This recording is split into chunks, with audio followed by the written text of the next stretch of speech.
Step 1. Press the setting button on your Bolt TV remote. Step 2. Scroll down and click on Backup and Reset.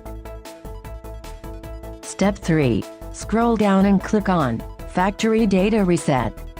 Step 4. Click on Reset MBX. Step 5.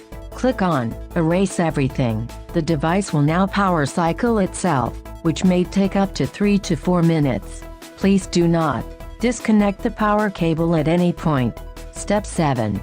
Once the device is back up, navigate to the Help menu, then click on the Refresh button, and wait until it says Refreshed. Step 8. Reboot the device. Click on Reboot, then select OK. While device is rebooting, please do not disconnect the power cable at any point. Once the power cycle is completed, your device will be updated and restored. Thank you.